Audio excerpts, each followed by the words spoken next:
Hello बच्चों, my self Raman विश्वास। आप सब कैसे हैं? How are you? कैसे हैं आप? मैं बहुत दिनों के बाद आज यहाँ पे एक वीडियो को लेकर आया हूँ आप लोगों के सामने।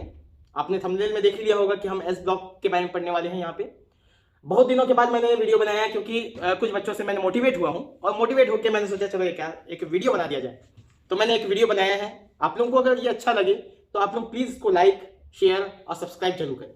इससे हम लोग को भी क्या है, मोटिवेशन मिलता है। देखो, हम लोग यहाँ पे एस ब्लॉक को पढ़ने वाले, ठीक है। एस ब्लॉक यानी कि 11th क्लास का एक इनऑर्गेनिक का टॉपिक है। इनऑर्गेनिक नॉर्मली जो होता है बच्चों को हार्ड जाता है क्योंकि उसमें काफी सारे एक्सेप्शंस हैं और उसको याद रखना पड़ता है। उनको हमको क्या करना पड़ता है, मेमोराइज करना पड़ता है। लेकिन आप जुड़ चुके हैं मेरे साथ, मेरे वीडियो को देखेंगे तो आपको मैं ट्रिक्स बताऊंगा जिससे कि आप उसको याद रख सकते हैं। वो सभी चीजें को आप पढ़ सकते हैं। क्लास 10 तक हम लोग बात करते हैं पीरियोडिक टेबल के बारे में। पीरियोडिक टेबल जो होता है उसमें हम लोग देखते हैं किस तरीके से वेरिएशंस होता है, किस तरीके से प्रॉपर्टीज जो है वो ग्रेजुअली जो होता है चेंजेस आता है। पीरियोडिक टेबल हमारे लिए बहुत इंपॉर्टेंट हो जाता है क्योंकि हम लोग को सभी एलिमेंट्स के साथ डील करना पड़ता है। एलिमेंट्स जो है वो कहीं ना कहीं जो है एक सर्टेन इंटरवल के बाद वो क्या होते हैं, प्रॉपर्टीज को दोबारा से रिपीट करता है। इसी को हम लोग पीरियोडिसिटी भी बोलते हैं। तो हम लोग यहाँ पे पर्टिकुलरली किसी एक ब्लॉक को लेकर बात करने वाले हैं और आप लोग को मालूम है कि हम लोग आज एस ब्लॉक पढ़ने वाले हैं। तो पहला चीज मैं आप लोगों को बता देता हूं कि एस ब्लॉक में जो है सभी के सभी जो है नॉर्मली वहां पे बहुत ही रिएक्टिव मेटल्स के बारे में हम लोग पढ़ने वाले हैं। बहुत ही ज्यादा रिएक्टिव मेटल्स, मतलब एस ब्लॉक में हमारे पास दो ग्रुप होते हैं, पहला और दूसरा ग्रुप, ग्रुप 1 एंड ग्रुप 2। ये दोनों में जितने भी एलिमेंट्स हैं सिर्फ हाइड्रोजन को छोड़ के सभी के सभी रिएक्टिव मेटल्स के अंदर आते हैं। समझ में आ गया?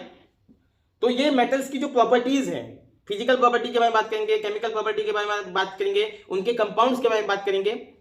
और ये जो है इनको पढ़ने के बाद आप काफी सारे आंसर जो है करने के लायक हो जाएंगे, समझ जाएंगे कि एक्चुअली वो किस तरीके से उनका बिहेवियर है, उनका नेचर है।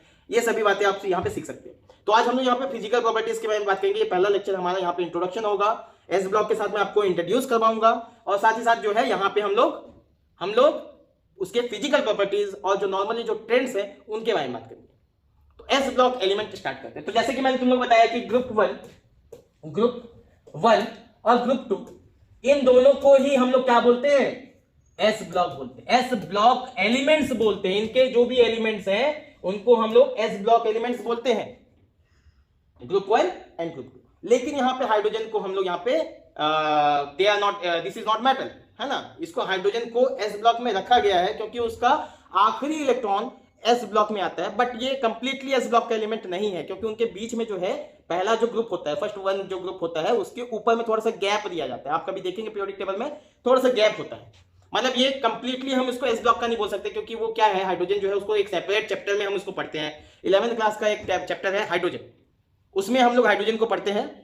और हाइड्रोजन थोड़ा सा अलग हो जाता है क्योंकि वो एल्कली मेटल्स और साथ ही साथ हैलोजन दोनों के जैसा व्यवहार करता है, दोनों के जैसा उनके पास नेचर होता है, दोनों के जैसा वो काम कर सकता है, ठीक है। इसलिए कंफर्म नहीं, उसको हमारा टॉपिक नहीं है, उसको हम लोग छोड़ते हैं। अभी हम लोग हाइड्रोजन को छोड़ के बाकी जितने एलिमेंट्स हैं उसके बारे में ही फोकस करेंगे, उनके बारे में ही डिस्कशन करेंगे।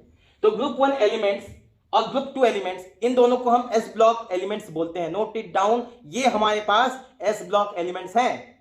अच्छा, ये एस ब्लॉक क्यों बोलते हैं? क्योंकि इनका जो आखिरी इलेक्ट्रॉन होता है, जो लास्ट इलेक्ट्रॉन होता है, वो एस ब्लॉक में एंटर करता है। एस ब्लॉक में ही वो आखिरी इलेक्ट्रॉन एंटर करता है, इसलिए हम लोग इसको क्या बोलते हैं, एस ब्लॉक एलिमेंट बोलते हैं। अच्छा, इनका अगर हम लोग जनरल फॉर्मूला बात करें तो जनरल फॉर्मूला इसका NS1 से लेकर 2 तक होगा। अगर हम लोग इसमें ग्रुप 1 की बात करें, ग्रुप 1, तो यहाँ पे जो हमारा आखिरी इलेक्ट्रॉन होगा वो NS1 होगा। मतलब N का मतलब क्या है यहाँ पे, what do you mean by N? N यहाँ पे जो है वो मेन जो ऑर्बिट है, ऑर्बिट के बारे में बात करें, कौन सी एनर्जी जो है, एनर्जी लेवल इसका क्या है, first energy level, second energy level, या फर्स्ट सेल की बात कर सकते हैं, कौन से सेल का है और इसका एनर्जी लेवल क्या है, उसके बारे में यहाँ पे हम लोग को एन बताता है। जैसे पहला जो पीरियड है, आप अगर देखेंगे पहले पीरियड में तो एन का वैल्यू यहाँ पे 1 हो जाएगा पहले पीरियड, सेकेंड पीरियड में ये 2 हो जाएगा। बात समझ में आ रहा है आप लोगों को? तो यहाँ पे जो है NS1 से लेकर 2 तक जितने भी आएंगे वो एस ब्लॉक के अंदर ही आएंगे क्योंकि यहाँ पे एस ब्लॉक में उसकी जो इलेक्ट्रॉन है वो वहां पे एंटर होता है। बात समझ में आ गया? अच्छा, अब यहाँ पे देखो, जो ग्रुप 1 होता है इनको एक प्यारा सा नाम भी दिया गया है। ग्रुप 1 को हम लोग बोलते हैं एल्कली मेटल्स, एल्कली मेटल्स बोला जाता है, ठीक है। इनको हम क्या बोलते हैं, एल्कली मेटल्स। और जो ग्रुप 2 होते हैं इनको हम लोग अल्कलाइन अर्थ मेटल बोलते हैं, अल्कलाइन अर्थ मेटल्स बोलते हैं, ये इनका नाम है। अल्कली मेटल ये बहुत ही ज्यादा रिएक्टिव मेटल होते हैं, और इनका जो है अल्कली जो नाम पड़ा है, ये जो नाम है ये एक्चुअली अरेबिक वर्ड है। ये क्या है? अरेबिक वर्ड है। इसका जो आया है नाम अल क्वाली, क्वाली, अल क्वाली एक अरेबिक वर्ड है, जहां से ये अल्कली जो है आया है। इसका मतलब होता है कैल्सिनाइड एश, कैल्सिनाइड एश। बात समझ में आ गया? कैल्सिनाइड एश बात, ठीक है। ग्रुप 1 और ग्रुप 2 इनके बारे में हम लोग अलग से अभी स्टडी करेंगे। ग्रुप 1 को पहले हम स्टडी करेंगे, फिर बाद में ग्रुप 2 को देखेंगे। तो ग्रुप 1 के ऊपर ही हमारा फोकस रहेगा आज का लेक्चर में। तो ग्रुप 1 जो होते हैं इनकी अगर हम लोग बात करें तो इसमें जो एलिमेंट्स होते हैं, जो एलिमेंट्स होते हैं, कौन कौन से एलिमेंट्स होते हैं? पहला जो होता है उसमें होता है लिथियम, लिथियम। दूसरा जो होता है दैट इज सोडियम, Na, या इसको सोडियम ऐसे लिख लेते हो, सोडियम। तीसरा जो होता है यहां पे होता है पोटेशियम, पोटेशियम, इसका Li है ना, इसको भी देख लेना। इसका चौथा जो है दैट इज रुबिडियम, रुबिडियम। पांचवा जो है वो है सीजियम, सीजियम, Cs। और छठवा जो है यहां पे फ्रांसियम, फ्रांसियम, Fa। ये जो एलिमेंट्स है ये सभी के सभी ग्रुप 1 के एलिमेंट्स है।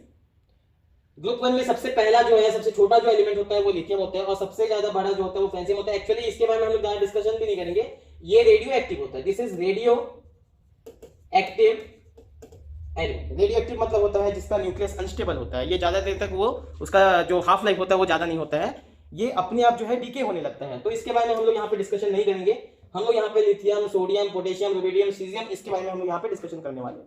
बात समझ में आ गया? ये जो एलिमेंट्स जो मैंने यहाँ पे लिखा है ये सभी के सभी सॉफ्ट मेटल होते हैं। दे आर सॉफ्ट मेटल, इनकी डेंसिटी बहुत ही कम होती है।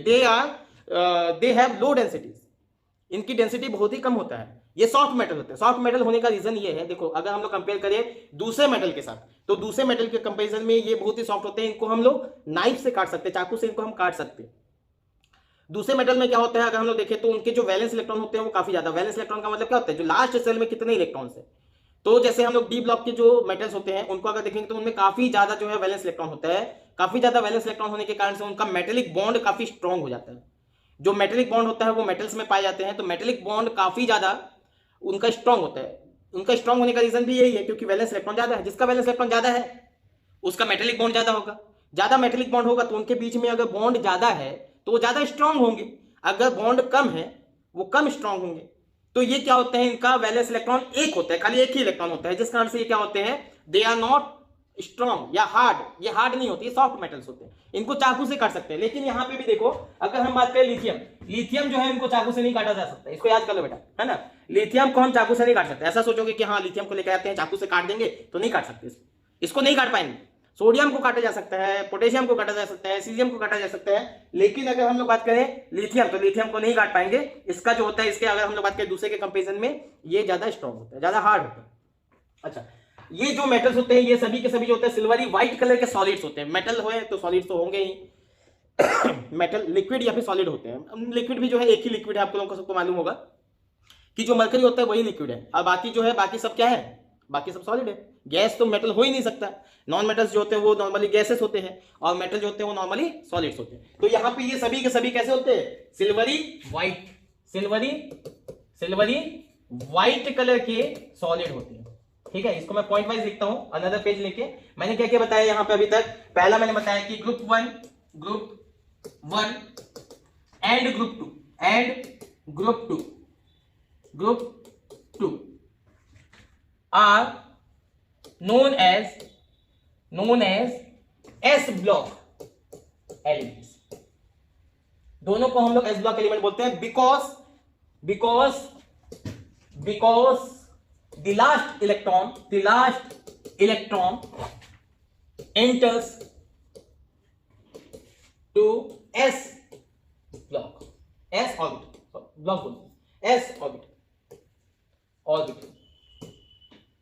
आखिरी जो इलेक्ट्रॉन है एस ऑर्बिटल में एंटर होगा तो हम लोग उसको एस ब्लॉक एलिमेंट बोलते हैं। तो पहला और दूसरा, एस में मैक्सिमम कितने इलेक्ट्रॉन जा सकते हैं? 2 ही जा सकते हैं। तो पहला और दूसरा, ठीक। अच्छा, दूसरा मैंने बताया कि दे आर सॉफ्ट मेटल्स। ये कैसे होते हैं? सॉफ्ट मेटल्स होते हैं। They can be cut by knife, उनको हम लोग जो है चाकू से काट सकते हैं, एक्सेप्ट लिथियम। लिथियम को छोड़ के हम लोग बाकी सबको जो है चाकू से काट सकते हैं। इनकी डेंसिटी कम होती है। डेंसिटी कम क्यों होता है? क्योंकि ऊपर से जब हम नीचे आते हैं या हम लोग बात करें तो इसकी जो एटॉमिक साइज होता है एस ब्लॉक का, सबसे ज्यादा साइज, बड़ा साइज इन्हीं का होता है, और इनका मास कम होता है। मास कम होगा, साइज ज्यादा होगा, तो उनकी डेंसिटी क्या हो जाएगी? कम हो जाएगी। तो अगला जो है पॉइंट है, दे have low density. They have low density, इनकी डेंसिटी तो बहुत ही कम होती है, डेंसिटी बहुत कम होती है, इतनी कम होती है कि कुछ तो एलिमेंट ऐसे हैं जो वाटर से भी हल्की होती है, वाटर को फ्लोट करती है। फॉर एग्जाम्पल, है ना, they have low density even sodium, potassium, lithium are lighter than water. Water से भी हल्की होती है, वाटर में फ्लोट करती है, तैरती हैं। आप कभी पानी लेना और पानी में सोडियम को डाल देना, तो पानी में जब सोडियम को डालेंगे तो सोडियम क्या होगा? उसमें तैरने लगेगा, उसमें तैरेगा वो, क्योंकि वो लाइटर होते हैं, हल्की होती है। ठीक है। अच्छा, अगला जो है मैंने जैसे कि बताया कि हमारे पास जो मेटल्स होते हैं, जैसे कि ग्रुप 1 के जितने भी हमारे पास मेटल्स होते हैं, जैसे कि लिथियम हो गया या सोडियम हो गया, ठीक है, या पोटेशियम हो गया, रुबिडियम हो गया, सीजियम हो गया, ये सभी all are silvery white solid, all are silvery white solid. ये सिल्वरी व्हाइट सॉलिड होती है। बात समझ में आ गया सबको समझ में आ गया? ये बहुत ही बेसिक पॉइंट मैंने आप लोगों को बताया है, इसको याद रखना। कभी कभी इसी में से क्वेश्चन हमको पूछे जाते हैं कि बताओ कौन जो है, किसका जो है डेंसिटी बहुत कम होता है। नॉर्मली हम लोग को अगर पूछा जाए तो हम लोग बता सकते हैं कि हाँ, इसका जो है, ये अगर एल्कली अर्थ मेटल का है तो उसका जो है डेंसिटी कम होगा। ठीक है, तो ऑप्शन देख के हम लोग उसका आंसर कर सकते हैं। ठीक है, चलो नेक्स्ट पेज हम लोग चले। चलो आगे हम लोग यहाँ पे बात करते हैं। हम लोग पूरे पीरियोडिक टेबल को देखें तो जो नोबल गैसेस होते हैं या इनर्ट गैसेस जो होते हैं, जीरो ग्रुप के जितने भी एलिमेंट्स होते हैं, they have stable electronic configuration. Stable electronic configuration का मतलब होता है कि उनका जो कन्फिगरेशन है वो कंप्लीटली फिल्ड है। उनका कंप्लीटली फिल्ड इलेक्ट्रॉनिक कन्फिगरेशन के कारण से वो एलिमेंट काफी स्टेबल होते हैं, वो जल्दी से किसी के साथ रिएक्ट नहीं करते। They are stable. ये स्टेबल है। अब खुद सोचो, जो ऑलरेडी स्टेबल है, जिसको कुछ जरूरत ही नहीं है, हर चीज का पहले से है, भगवान की दुआ से उसके पास सभी इलेक्ट्रॉन्स है, तो दूसरे से इलेक्ट्रॉन लेने की या इलेक्ट्रॉन देने की क्या जरूरत है? उसको कोई जरूरत नहीं। लेकिन अगर हम लोग यहाँ पे अल्कली मेटल्स की बात करें तो अल्कली मेटल्स जो होते हैं उनके पास NS1, इसका मतलब मैं समझा देता हूं। जैसे मान लो फर्स्ट पीरियड की बात करें, लिथियम की बात करें, लिथियम, ठीक है, मैं यहाँ पे इसको मिटा देता हूं। लिथियम की बात करें तो लिथियम का एटॉमिक नंबर कितना होता है? एटॉमिक नंबर होता है 3, एटॉमिक नंबर 3। तो इसको हम ऐसा भी लिख सकते हैं कि देखो, जो हीलियम है, हीलियम जो है उसका इलेक्ट्रॉनिक कन्फिगरेशन कंप्लीटली फिल्ड है। मतलब यहाँ पे अगर हीलियम की बात करें, मैं यहाँ पे ऊपर में बना के दिखा देता हूं, इसका इलेक्ट्रॉनिक कन्फिगरेशन होता है 1s2, मतलब 2 इलेक्ट्रॉन इसमें आ चुके हैं। अब बचा 1 इलेक्ट्रॉन, तो उसको हम लोग यहाँ पे अलग से दिखा सकते हैं। समझ में आया सबको? लिथियम के पास टोटल 3 इलेक्ट्रॉन है, यहाँ पे 2 इलेक्ट्रॉन को हम लोग ने हीलियम बता के हमने बता दिया कि हाँ, जैसा हीलियम का इलेक्ट्रॉनिक कन्फिगरेशन है same as it is 2 electron ऐसे कंप्लीटली जो है इसी सीक्वेंस में जो है इनका एलिमेंट हो चुका है। अगर हीलियम का कन्फिगरेशन देखें तो हीलियम का कन्फिगरेशन तक लिथियम का configuration same as it is है, 2 इलेक्ट्रॉन ऐसे अरेंज हो चुके हैं। अब बचा हमारे पास कितना? 1 इलेक्ट्रॉन। तो 1 इलेक्ट्रॉन के लिए हम लोग क्या करेंगे, यहाँ पे 1 इलेक्ट्रॉन को बताना है, तो हीलियम का 1s2 होता है, तो यहाँ पे क्या हो जाएगा? 2s1। क्या हो जाएगा? 2s1। बस समझ आ गया? 1s2 के बाद क्या 2s आएगा, 2s1 आएगा यहाँ पे, तो 2s1। अगला देखो यहाँ पे सोडियम यहाँ पे क्या है? इनर्ट। और यहाँ पे हम लोग जानते हैं कि नियॉन जो है उसी पीरियड में नियॉन जो होता है इनर्ट गैस होता है, मतलब यहां तक का जो कन्फिगरेशन होगा वो सेम होगा। तो उसके बाद क्या आएगा यहाँ पे 3s, देखो यहाँ पे क्या आ जाएगा? 3 आ जाएगा, तो 3s1 हो जाएगा। 2 के बाद क्या आएगा? 3 आएगा, तो 3s थर्ड पीरियड का एलिमेंट है ना सोडियम हमारा। याद रखना, मैंने जैसे बताया था, ये 2 जो है ये पीरियड को बताता है कि कौन सा पीरियड का है। ये सेकंड पीरियड का एलिमेंट है, ये थर्ड पीरियड का एलिमेंट है। वैसे ही जो है यहाँ पे अगर पोटेशियम की बात करें तो पोटेशियम का 19 होता है, तो पोटेशियम 19 है, तो यहाँ पे आर्गन लिखेंगे क्योंकि ये आर्गन जो है उसी पीरियड में जो है नोबेल गैस है, इनर्ट गैस है, तो आर्गन तक का कन्फिगरेशन सेम रहेगा। उसके बाद फिर यहाँ पे क्या हो जाएगा? 4s1। ये 4s1 का मतलब क्या हुआ कि ये 4 का मतलब हुआ कि 4th पीरियड का एलिमेंट है और s ऑर्बिटल पे आखिरी इलेक्ट्रॉन है। समझ में आ गया? उसके बाद फिर आता है रुबिडियम।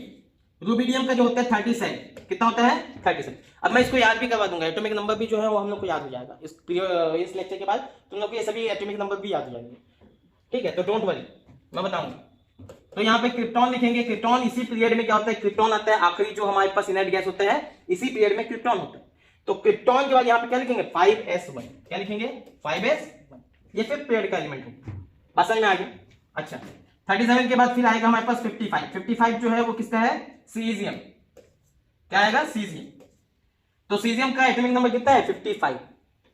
तो इसका जो है यहाँ पे जेनॉन तक इसका जो है एटॉमिक नंबर या इलेक्ट्रॉनिक कॉन्फ़िगरेशन सेम होगा। उसके फिर यहाँ पे लिखेंगे 6s1, मतलब 6th पीरियड का एलिमेंट कौन है, सीजियम है, 6th पीरियड। और लास्ट में हमारे पास 7th पीरियड के लिए आएगा फ्रांसियम। तो यहाँ पे लिखेंगे फ्रांसियम, Fr, फ्रांसियम। इसका 87 होता है, एटॉमिक नंबर कितना होता है 87। और यहाँ पे रेडॉन Rn, और यहाँ पे 7s1 लिखेंगे। तो 7th पीरियड का ये एलिमेंट है। तो लिथियम जो है 2nd पीरियड का एलिमेंट है। फिर सोडियम जो है वो 3rd पीरियड का एलिमेंट है, ये हमको बताना है 3s। यहाँ पे 4s लिखे, इसका मतलब 4th पीरियड का एलिमेंट कौन है, पोटेशियम है। फिर रुबिडियम 5th पीरियड का एलिमेंट है। फिर यहाँ पे जो हमारे पास सीजियम है वो 6th पीरियड का है, और फ्रांसियम जो है वो 7th पीरियड का है। बात समझ में आ गया। अच्छा अब यहाँ पे ये जो है, ये जो एलिमेंट्स है, जितने भी यहाँ पे एलिमेंट्स है, इन सभी का हम लोग जो है पीरियोडिक मतलब डाउन द ग्रुप किस तरीके से इनका जो है जो प्रॉपर्टीज है वेरी करता है, उसके बारे में हम लोग यहाँ पे डिस्कस। जो हमारे पास होता है that is atomic size. Atomic size के बारे में हम लोग यहाँ पे बात करेंगे। तो हम लोग को सबको मालूम है कि जब भी हम कभी बात करते हैं ऊपर से डाउन द ग्रुप बात करते हैं, ऊपर से नीचे की बात करते हैं, तो जो लिथियम है वो सबसे छोटा होगा, क्योंकि इसके पास कितना है 2nd पीरियड का एलिमेंट है। जैसे हम लोग ऊपर से नीचे आ रहे हैं तो इनका जो है, जो उनका शेल है, सेल का जो नंबर है वो बढ़ रहे हैं, इंक्रीज हो रहे हैं। सेल का नंबर जब इंक्रीज होगा तो ऑब्वियसली उसका एटम का साइज भी इंक्रीज होगा। खुद दिमाग लगाओ कि अगर हमारे पास ये पहला ऑर्बिट है, ये पहला ऑर्बिट हो गया, फिर 2nd ऑर्बिट तो इसके बाद ही होगा ना, इससे बड़ा ही होगा, फिर 3rd ऑर्बिट लगाएंगे तो और ज्यादा बड़ा हो जाएगा। तो इस तरीके से जब हम ऊपर से डाउन द ग्रुप आते हैं तो साइज इंक्रीज करता है। इसका मतलब सबसे छोटा कौन होगा, सबसे छोटा ये, और सबसे बड़ा कौन होगा, तो फ्रांसियम को यहाँ पे हम लोग हटा देंगे। फ्रांसियम के बारे में बात नहीं करेंगे, तो सबसे बड़ा सीजियम मान लेंगे कि सबसे बड़ा कौन है, सीजियम। फ्रांसियम को हम लोग हटा देंगे क्योंकि ये रेडियो एक्टिव है। बात समझ में आ गया। तो सबसे छोटा कौन, लिथियम, और सबसे बड़ा कौन, सीजियम। सबसे बड़ा कौन, सीजियम। ठीक। डाउन द ग्रुप जब हम लोग आते हैं तो हम लोग को पता चल चुका है कि इसका साइज इंक्रीज करेगा। इंक्रीज क्यों करेगा, क्योंकि इनका जो शेल नंबर है वो बढ़ता है, इसलिए इसका जो है साइज इंक्रीज करेगा। लेकिन जब हम अलोंग द पीरियड की बात करते हैं, जब हम सेम पीरियड की बात करते हैं, तो वहां पे क्या होता है, ऑर्बिट जो है या शेल जो है वो बढ़ता नहीं है, वो उसी शेल में रहता है, बस इलेक्ट्रॉन और प्रोटॉन का नंबर बढ़ता है। तो हम लोग को मालूम है कि जब हम लोग अलोंग द पीरियड जाते हैं तो हमारे जो है इलेक्ट्रॉन और प्रोटॉन के बढ़ने के कारण से उनके फोर्स ऑफ अट्रैक्शन बढ़ता है। अब नॉर्मल सी बात है भाई, electron negative charge, proton positive charge, electron बढ़ रहे हैं, प्रोटॉन बढ़ रहे हैं। एक्चुअली यहाँ पे इलेक्ट्रॉन से भी मतलब नहीं, मतलब है हमारे पास सिर्फ प्रोटॉन से। जो न्यूक्लियस है उससे मतलब होता है, न्यूक्लियर जो चार्ज है वो बढ़ रहा है, न्यूक्लियर चार्ज बढ़ रहा है तो इलेक्ट्रॉन को क्या करेगा, इफेक्टिवली खींचेगा। ठीक है। तो इस तरीके से हम बोल सकते हैं कि जैसे जैसे हम पीरियड में आगे बढ़ते हैं तो उसका जो है इफेक्टिव न्यूक्लियर चार्ज जो है वो बढ़ता है, और न्यूक्लियर चार्ज बढ़ने के कारण से इलेक्ट्रॉन को ज्यादा अट्रैक्शन होने के कारण से, यानी ज्यादा फोर्स ऑफ अट्रैक्शन होने के कारण से इलेक्ट्रॉन जो है वो न्यूक्लियस की तरफ आ जाता है, जिससे उसका साइज क्या होता है, डिक्रीज करता है। लेकिन यहां पे याद रखेंगे जो नोबल जो गैस होते हैं या इनर्ट गैस होते हैं उनकी साइज कम नहीं होता, उनका साइज बढ़ता है। क्योंकि यहाँ पे जब भी हम एटॉमिक रेडियस की बात करते हैं तो हम लोग किसी एटम को लेके हम लोग रेडियस को काउंट नहीं कर सकते। हम लोग क्या करते हैं, उसका कंबाइंड स्टेट में उसका जो है रेडियस निकालते हैं, और यहाँ पे जो रेडियस नोबल गैस का निकाला जाता है दैट इज वान डेर वाल रेडियस। वान डेर वाल रेडियस जो होता है वो काफी बड़ा होता है। तो हम लोग देखेंगे कि साइज तो पहले डिक्रीज करता है, लेकिन जब हम लोग इनर्ट गैस के पास पहुंचते हैं तो उसका साइज अचानक से बढ़ जाता है। बात समझ में आ गया सबको। वेल अब हम लोग आगे बात करते हैं, तो साइज तो हम लोग को सबको समझ में आ गया। अब हम लोग यहाँ पे देखते हैं, अगर हम लोग इसमें से एक इलेक्ट्रॉन निकाल दें, क्योंकि यहाँ से एक इलेक्ट्रॉन निकालना बहुत ही ईजी होगा। जैसे ही यहाँ पे एक इलेक्ट्रॉन निकल जाता है तो इसका कॉन्फ़िगरेशन कैसा हो जाता है, नोबल गैस कॉन्फ़िगरेशन इनको मिल जाता है, क्योंकि एक इलेक्ट्रॉन के कारण से इनका नोबल गैस कॉन्फ़िगरेशन नहीं हो पाया था। जैसे इसमें से एक इलेक्ट्रॉन लूज कर जाएगा, एक इलेक्ट्रॉन इसमें से निकल जाएगा, वैसे ही क्या होगा, इसको नोबल गैस कॉन्फ़िगरेशन मिल जाएगा। जब नोबल गैस कॉन्फ़िगरेशन मिलेगा तो ये क्वाइट स्टेबल हो जाएंगे। अगर ये स्टेबल हो जाएंगे तो हमको क्या चाहिए, हमको तो दुनिया में बस स्टेबिलिटी ही चाहिए। आपको भी स्टेबिलिटी चाहिए, मुझे भी स्टेबिलिटी चाहिए, पूरी दुनिया को स्टेबिलिटी चाहिए, तो इनको भी स्टेबिलिटी चाहिए। तो इसलिए इन लोग क्या कर सकते हैं, बहुत इजीली इलेक्ट्रॉन को लूज कर सकते हैं।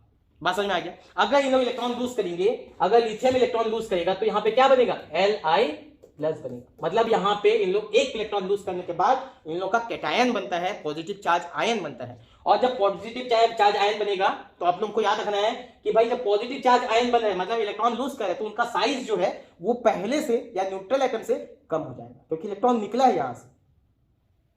आखिरी इलेक्ट्रॉन तक ही हमारा जो है एटॉमिक रेडियस काउंट किया जाता है।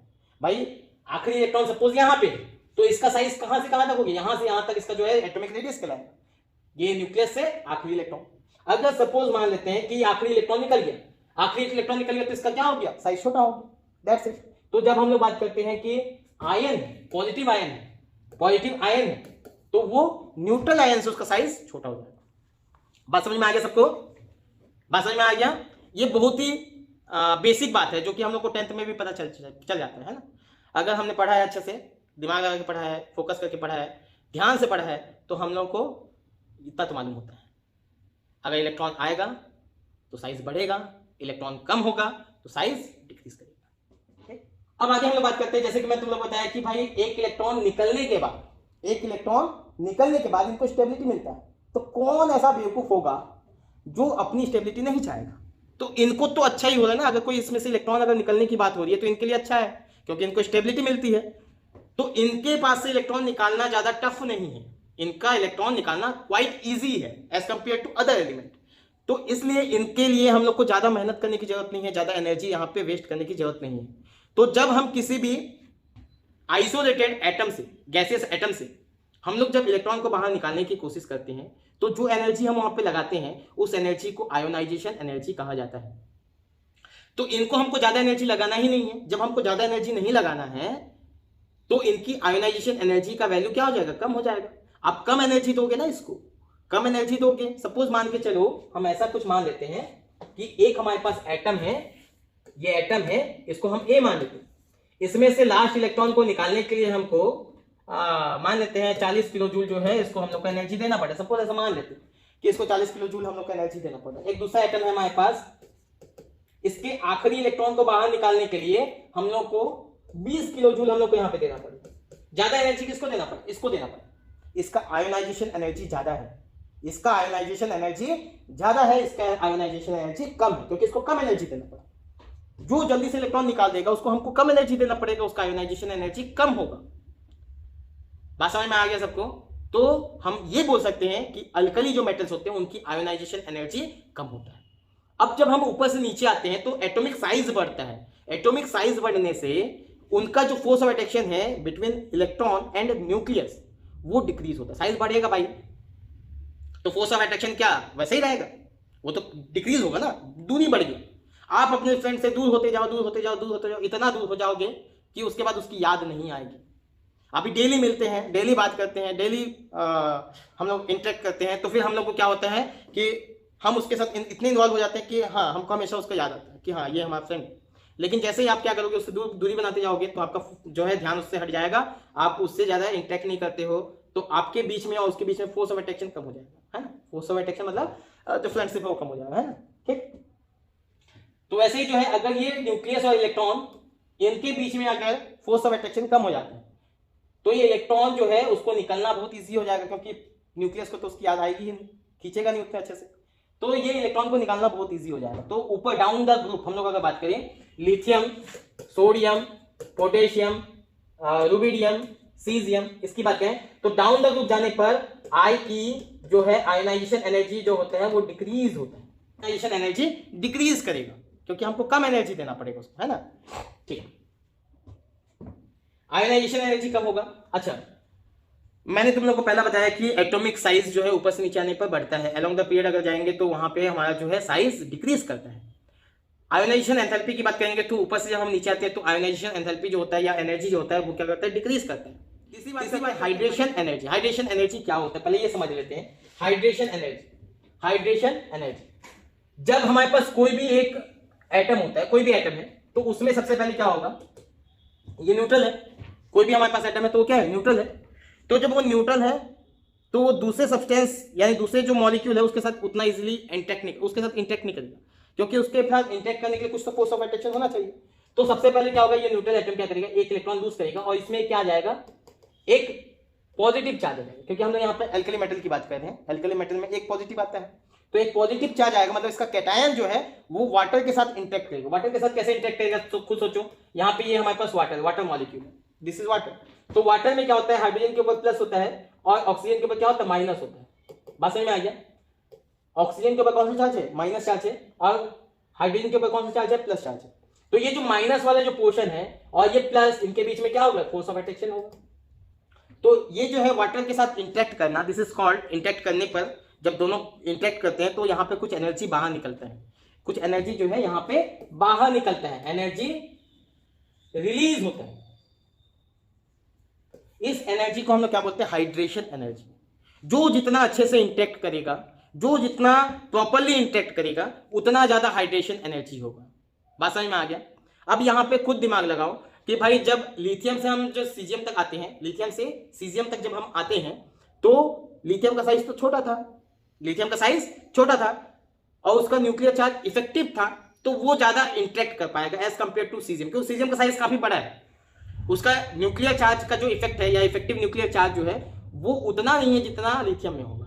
तो डाउन द ग्रुप हम जब बात करते हैं तो हाइड्रेशन एंथैल्पी जो होता है वो डिक्रीज करता है, मतलब सबसे ज्यादा जो है हाइड्रेशन एंथैल्पी की बात करें, हाइड्रेशन एंथैल्पी, बात समझ में आया कि नहीं आया कि हाइड्रेशन एंथैल्पी क्या होता है? हाइड्रेशन एंथैल्पी जब कोई कैटायन जो है वाटर मॉलिक्यूल के साथ इंटरेक्ट करता है तो उससे रिलीज होने वाली एनर्जी को हम लोग हाइड्रेशन एनर्जी बोलते हैं। जो जितना जल्दी से इंटरेक्ट करेगा, जितना अच्छे से इंटरेक्ट करेगा, उतना ज्यादा एनर्जी मिलेगा। इसका मतलब लिथियम सबसे ज्यादा अच्छे से इंटरेक्ट कर पाएगा वाटर के साथ, तो लिथियम जब वाटर के साथ इंटरेक्ट करेगा, लिथियम मतलब लिथियम प्लस है ना, लिथियम प्लस जब इंटरेक्ट करेगा तो सबसे ज्यादा हाइड्रेशन एनर्जी यहां से निकलेगा। तो सबसे ज्यादा किसका होगा, लिथियम, फिर किसका होगा, सोडियम, फिर किसका होगा, पोटेशियम, उसके बाद फिर क्या होगा, रुबिडियम, उसके बाद फिर किसका होगा। तो सीजियम का एटॉमिक साइज सबसे ज्यादा होने के कारण से सबसे कम इंटरेक्ट यही कर पाते हैं। बात समझ में आ गया? हाइड्रेशन एनर्जी मैंने तुम लोगों को बता दिया। अब हम लोग बात करते हैं melting point and boiling point का। तो देखो, जो melting point and boiling point की बात करें तो एल्कली मेटल्स की मेल्टिंग पॉइंट और बॉइलिंग पॉइंट जो होती है बहुत ही कम होता है। ये मेल्टिंग पॉइंट और बॉइलिंग पॉइंट डिपेंड करता है मेटेलिक बॉन्ड के ऊपर। मेटेलिक बॉन्ड इनका जो होता है बहुत ही कमजोर होता है, हम लोगों ने ऑलरेडी डिस्कस किया हुआ है कि इनकी मेटेलिक बॉन्ड क्या होगा, कमजोर होगा, क्योंकि इसके वैलेंस इलेक्ट्रॉन कितने हैं, 1 है। एक वैलेंस इलेक्ट्रॉन होने के कारण से इनमें उतना अच्छा स्ट्रॉन्ग मेटेलिक बॉन्ड ना होने के कारण से इन लोग का मेल्टिंग पॉइंट और बॉइलिंग पॉइंट क्या होता है, कम होता है। जब हम लोग डाउन द ग्रुप जाते हैं, melting point and boiling point, melting point and boiling point, ये डिपेंड करता है दो एटम के बीच में कितना फोर्स ऑफ अट्रैक्शन काम करे, इसके ऊपर डिपेंड करता है ना। दो एटम के बीच में कितना फोर्स ऑफ अट्रैक्शन है उसके ऊपर डिपेंड करेगा। तो जब हम लोग बात करते हैं, ये दो चीज के ऊपर डिपेंड करता है। पहला चीज तो है इसके अंदर मेटेलिक बॉन्ड होना चाहिए। दूसरा क्या होना चाहिए कि इन दोनों एटम के बीच में जो फोर्स ऑफ अट्रैक्शन लगता है वो फोर्स ऑफ अट्रैक्शन डिपेंड करता है साइज के ऊपर। अगर साइज बड़ा होते जाएगा तो यहां पे क्या होगा, इनके बीच में जो फोर्स ऑफ अट्रैक्शन हो तो कम हो जाएगा। बात समझ में आ गया? दूसरा क्या है, साइज। तो मेटेलिक बॉन्ड की बात करें, मेटेलिक बॉन्ड तो इसमें बहुत ही कम है क्योंकि वैलेंस इलेक्ट्रॉन एक है। दूसरा क्या है, इसका साइज जो है वो भी क्या है, बहुत बड़ा अगर मान लो हो जाएगा। साइज जो है ऊपर से नीचे आने पर क्या होता है, बढ़ता है, और नीचे से ऊपर जाएंगे तो कम होता है। तो साइज अगर ज्यादा है, मैं इसको लिख भी देता हूं कि melting point and boiling point are inversely proportional to the size. Size के इनवर्सली प्रोपोर्शनल है। क्या बोला मैंने, साइज के इनवर्सली प्रोपोर्शनल है। तो साइज अगर बढ़ेगा तो मेल्टिंग पॉइंट डिक्रीज होगा। तो हम यहां पे लिख सकते हैं when we move from up to down, या डाउन द ग्रुप हम लोग सीधा से लिखते हैं, down the group melting point and boiling point decreases. कोई पूछे कि डिक्रीज क्यों होता है तो आप बता सकते हो कि इसकी मेटेलिक बॉन्ड तो ऐसे ही कम है और दूसरा उनका साइज बढ़ रहा है। तो साइज बढ़ने के कारण से इनमें क्या होगा, इनमें इसका जो है मेल्टिंग पॉइंट और बॉइलिंग पॉइंट इसका डिक्रीज करेगा। बात समझ में आ गई? मैंने ऑलरेडी कर लिया है। डेंसिटी जो है, अगर हम लोग बात करेंगे डाउन द ग्रुप, डेंसिटी जो होता है वो क्या होता है, जब हम ऊपर से नीचे आएंगे डेंसिटी बढ़ता है ना। डाउन द ग्रुप क्या होगा, बढ़ेगा डेंसिटी।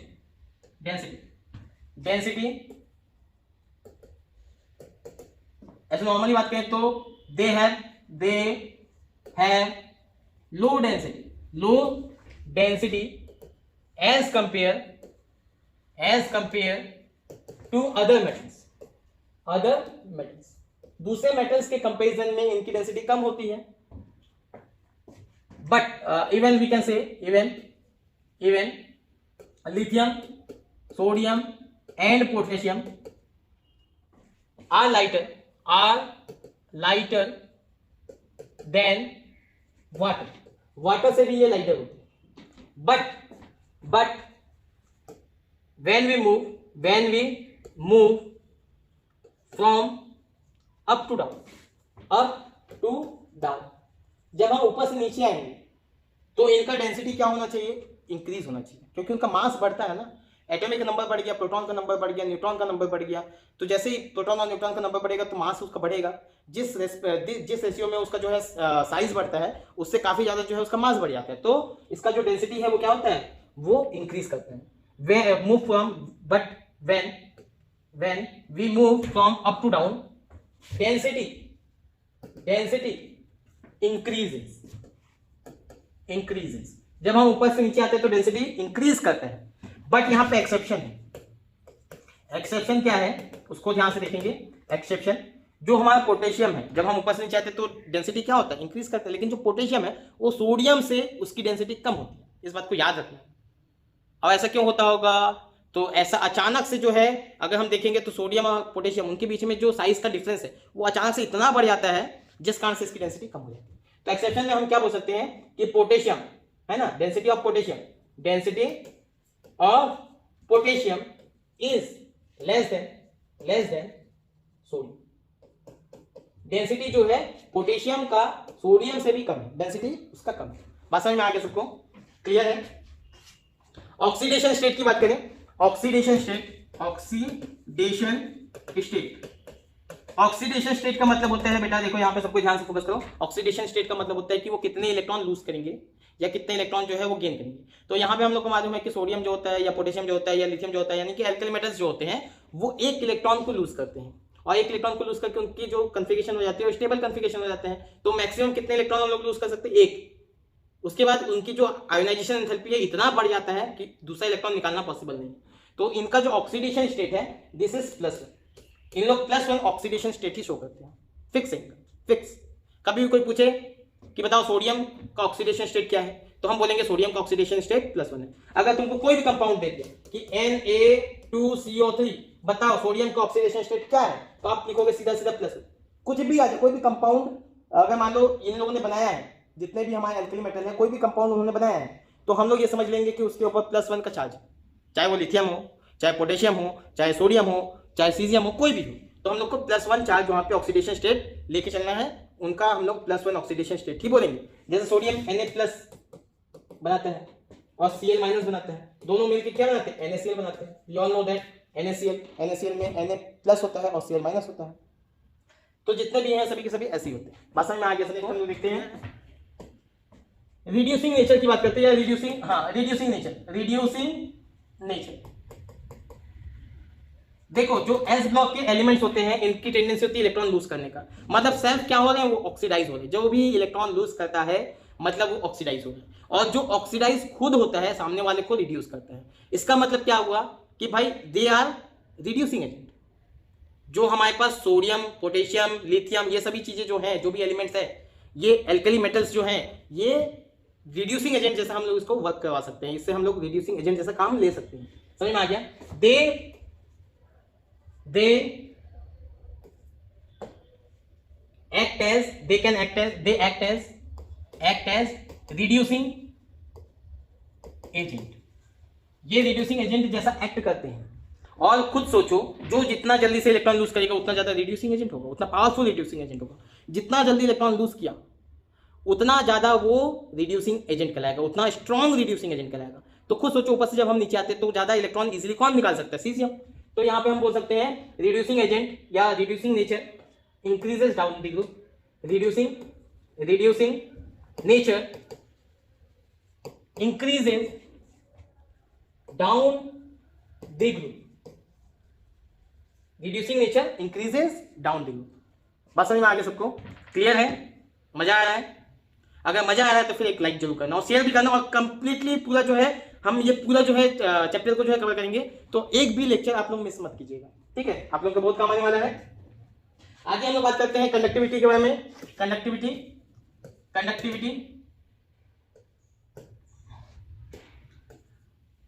कंडक्टिविटी।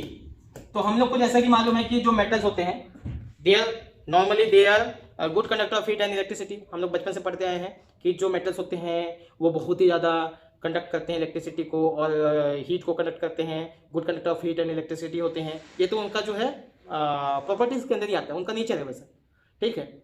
अगर वो नहीं होंगे तो कैसा होगा, लेकिन हमको अभी समझना है कि ये कंडक्ट कैसे करते हैं। तो हम लोग ये जानते हैं कि देखो जो भी मेटल्स होते हैं उनके पास एक्स्ट्रा इलेक्ट्रॉन होते हैं। एक्स्ट्रा इलेक्ट्रॉन का सेंस क्या है? एक्स्ट्रा इलेक्ट्रॉन का सेंस ये है कि इनके पास अगर नोबेल कॉन्फ़िगरेशन को देखें तो उसके बाद एक इलेक्ट्रॉन इनके पास ज्यादा है जो कोई वो यूज करना चाहते हैं, या इसको हम लोग फ्री इलेक्ट्रॉन भी बोल सकते हैं। इसको हम लोग क्या बोल सकते हैं? Free electron. तो इनके पास फ्री इलेक्ट्रॉन कितना होता है? एक फ्री इलेक्ट्रॉन होता है। They have one free electron. और जिनके पास भी फ्री इलेक्ट्रॉन होगा, चाहे वो मेटल हो, नॉन मेटल हो, या कोई भी दुनिया का कोई भी हो, फ्री इलेक्ट्रॉन एक हो या एक से ज्यादा हो, उससे मतलब नहीं, मतलब फ्री इलेक्ट्रॉन होना चाहिए। अगर फ्री इलेक्ट्रॉन किसी के पास है तो वो गुड कंडक्टर ऑफ इलेक्ट्रिसिटी और हीट हो जाएगा। बात समझ में आ गया? They have one free electron in them, so they are good conductor of heat and electricity.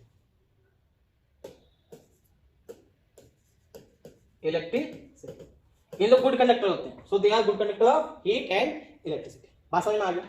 जिसके पास भी फ्री इलेक्ट्रॉन होगा वो इलेक्ट्रिसिटी कंडक्ट कर सकता है। इस बात को नोट कर लेना। ग्रेफाइट में भी यही होता है, वो नॉन मेटल होता है लेकिन वो कंडक्ट करता है क्योंकि उसके पास फ्री इलेक्ट्रॉन है। बात समझ में आ गया? अब हम लोग बात करते हैं अगला, फोटो इलेक्ट्रिक इफेक्ट। देखो ये तुम्हारे लिए नया टर्म होगा, photo electric effect. Photo electric effect का मतलब होता है कि मेटल को हम लोग क्या करेंगे? सनलाइट में रख देंगे, मतलब सन की रोशनी में रखेंगे, और सन की रोशनी में रखने पर उसमें से इलेक्ट्रॉन बाहर निकल जाएगा। क्योंकि हम लोग को मालूम है कि ये जो मेटल्स होते हैं इनकी आयोनाइजेशन एनर्जी बहुत कम होता है, इनको थोड़ी सी एनर्जी मिलती है तो इनमें से इलेक्ट्रॉन एमिट होने लगते हैं, निकलने लगते हैं, दे लूज इलेक्ट्रॉन्स। और सीजियम की बात करें तो वो तो सोने पे सुहागा है। सोने पे सुहागा मतलब वो और तेजी के साथ और इजीली जो है इलेक्ट्रॉन लूज कर सकता है।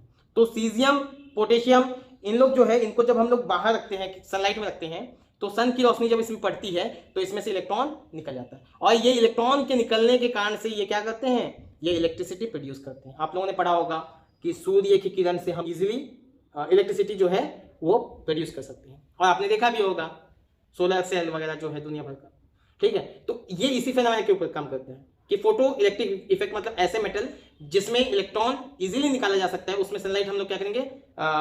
सनलाइट जो है उसमें इंट्रोड्यूस करवा देंगे और उसमें से इलेक्ट्रॉन बाहर निकल जाएगा और इलेक्ट्रिसिटी प्रोड्यूस हो जाएगा। तो हम लोग बात करें तो caesium and potassium can able to release या कैन एबल टू एमिट या release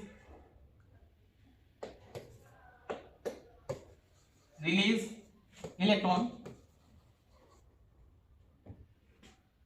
when sunlight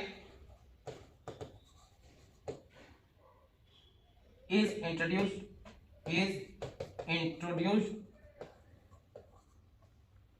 to them। Sunlight को इंट्रोड्यूस कर दो इनमें और वहां से इलेक्ट्रॉन बाहर निकल जाएगा। इलेक्ट्रॉन बाहर निकल जाएगा तो हम लोग को मालूम है कि जब इलेक्ट्रॉन फ्लो होता है तो उसी में इलेक्ट्रिसिटी प्रोड्यूस होता है, तो यहाँ से इलेक्ट्रिसिटी प्रोड्यूस कर सकते हैं। इसी इफेक्ट को हम लोग फोटो इलेक्ट्रिक इफेक्ट कहते हैं। बात समझ में आ गया? तो इनका फोटो इलेक्ट्रिक इफेक्ट जो है, अगर हम लोग यहाँ पे बात करते हैं फ्लेम, और ये फ्लेम जो है ये काफी इंपॉर्टेंट होता है। फ्लेम इनका जब हम जलाएंगे, इन सब्सटेंस को जब हम जलाते हैं तो इसमें किस तरीके का फ्लेम आता है वो इंपॉर्टेंट है, और इससे हम लोग जज कर सकते हैं कि इस कौन सा मेटल का कंपाउंड है। ये सपोज मान के चलो हमारे पास कोई एक कंपाउंड दे दिया गया है M, और ये X मतलब यहाँ पे क्लोरीन को ले लेते हैं। मान लो हमारे पास कोई क्लोरीन है MCl2, ऐसा कुछ हम लोग ले लेते हैं, या MCl, ठीक है। मेटल क्लोराइड है, तो इनमें देखो मेटल क्लोराइड है, तो ये कौन सा मेटल है इसको हम लोग जज कैसे करेंगे? हम लोग कैसे पता लगाएंगे कि इसमें कौन सा मेटल है? तो उसके लिए हम लोग क्या करेंगे? फ्लेम टेस्ट करेंगे। क्या करेंगे? Flame test. ये फ्लेम के कलर को देखते हुए हम समझ जाएंगे कि ये किसका क्लोराइड है, कौन सा अल्कली मेटल यहाँ पे प्रेजेंट है। सपोज हमारे पास यहाँ पे लिथियम, तो लिथियम के साथ हमारे पास बनेगा LiCl, ये कंपाउंड बनेगा। तो इस कंपाउंड में Li है या लिथियम है, ये कैसे पता चलेगा? तो इसके लिए हम लोग क्या करेंगे, इसको याद करेंगे, इसका फ्लेम का जो कलर है उसको याद करेंगे। बात समझ में आ गया? फ्लेम के कलर को हम लोग को क्या करना है, याद करना है। तो ये जो फ्लेम का जो कलर होगा यहाँ पे क्या होगा, क्रिम्सन रेड या रेड लिख लो इसको, रेड कलर यहाँ पे हमारे पास होगा, ये रेड, इसका कौन सा कलर होगा, रेड। इसको याद कैसे करेंगे, देखो लिथियम Li फॉर लिप्स, जो हमारे जो होठ होते हैं, लाल लाल होठ होते हैं, तो ऐसे याद कर लो कि हमारे जो लिप्स होते हैं उसमें जब लिपस्टिक लगाते हैं तो वो रेड कलर का हो जाता है, तो Li लिप्स या लिपस्टिक होता है जो कि रेड कलर का होता है। समझ में आ गया? चल अगला जो है सोडियम, सोडियम सोडियम, सोडियम मतलब सन, सन से जैसा रिलेट कर सकते हैं हम लोग उसको, सोडियम सन, सन जैसा हम लोग को इसका साउंड आता है। तो यहाँ पे हमारे पास क्या होगा, NaCl होगा, और सन का कलर कौन सा होता है, गोल्डन येलो कलर का होता है, गोल्डन येलो, ठीक है। सन, सोडियम, सोडियम को सन के जैसा हम लोग जो है इमेजिन कर सकते हैं। उसके बाद हमारे पास आता है पोटेशियम, पोटेशियम के होता है, तो आप लोग यहाँ तो केंद्रीय विद्यालय केवी जानते हो ना, केंद्रीय विद्यालय स्कूल होता है केवी, ऐसा करके हम लोग सोच सकते हैं, ठीक है। तो यहाँ पे KCl होगा, सॉरी मैंने केवी लिख दिया, ठीक है। कुछ ज्यादा ही मैं जो है एक्साइटेड हो गया कि केवी में पढ़ा हूं ना इसलिए, ठीक। चलो तो KCl, तो ये KCl हो गया। तो यहाँ पे हम लोग को मालूम होना चाहिए कि एक ट्रिक याद कर लो कि केवी केंद्रीय विद्यालय होता है, तो K स्टैंड फॉर पोटेशियम और V stand for violet colour, तो इनका जो कलर होता है ये वायलेट कलर का होता है, वायलेट। पोटेशियम के लिए याद कर लेना केवी मतलब केंद्रीय विद्यालय, मतलब पोटेशियम वायलेट, ठीक। अच्छा, इसके बाद फिर हमारे पास आता है रुबिडियम, रुबिडियम। रुबिडियम जानते हो, एक स्टोन होता है, जेम स्टोन होता है, जिसका कलर क्या होता है, पर्पल होता है, पिंक पर्पल कलर का होता है। तो इसके लिए जो है रुबिडियम का RbCl होगा, RbCl, और इसका जो कलर होगा वो कैसा हो जाएगा, पर्पल वायलेट कलर का, या पर्पल हम लोग बोल सकते हैं, पर्पल होता है इसका कलर, ठीक है। या वायलेट हम लोग लिख सकते हैं, वायलेट कलर का होता है, ठीक, पिंक वायलेट, ठीक है। तो वो जेम स्टोन को याद कर लेना, उसका कलर जो है इसका भी वही कलर है, ठीक। आगे जो है हमारे पास रुबिडियम के बाद फिर हमारे पास आता है सीजियम, CS, ठीक है। CS, सी मतलब जानते हो ना समुद्र, CS, तो CS मतलब आप लोग समझ लेना, सी मतलब समुद्र, और समुद्र का कलर कैसा होता है, आसमानी नीला, ब्लू कलर का हमको याद आता है, ऐसा फील आता है कि ब्लू कलर का जो है पानी है। तो इसको याद कर लेना कि सी मतलब समुद्र, समुद्र का कलर होता है नीला, और यहाँ पे इसका कलर हो जाएगा, अच्छा इसको तो मैं लिखा ही नहीं, CSCl, तो इसमें इसका कलर हो जाएगा स्काई ब्लू, नीला कलर का, आसमानी नीला कलर का जो है पानी का भी कलर होता है, और वो पानी का कलर हम याद कर लेंगे। इस तरीके से हम लोग फ्लेम के जो है कलर याद कर लेंगे, और कलर से हम लोग टेस्ट कर सकते हैं कि ये कौन सा यहाँ पे अल्कली मेटल प्रेजेंट है। बात समझ में आ गया? तो यहाँ पे जो फिजिकल प्रॉपर्टी है वो खत्म हो गया, हमने सभी फिजिकल प्रॉपर्टीज कर लिया, और हमारा वीडियो लेक्चर काफी लंबा हो चुका है। तो नेक्स्ट हम लोग देखेंगे अगले लेक्चर में chemical properties of alkali metals. Alkali metal को स्टडी करने के बाद फिर हम लोग अल्कलाइन अर्थ मेटल के बारे में बात करेंगे, जो कि हमारे आगे आने वाले लेक्चर्स में होंगे। तो keep watching my YouTube channel, और मेरे साथ जुड़े रहने के लिए बहुत बहुत धन्यवाद। मिलते हैं अगले लेक्चर में।